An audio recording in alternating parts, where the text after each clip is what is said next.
वर्ष में एक बार पावन वो घड़ी मिलन की आती है, वर्ष में एक बार पावन वो घड़ी मिलन की आती है। अपने पुत्र को गंगा मैया खुद आकर नहलाती है। हमने सुना है और पढ़ा है, सच में यही विधान है।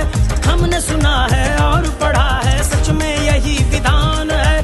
जहाँ त्रिवेणी संगम तट पर लेटे श्री हनुमान है। राम सिया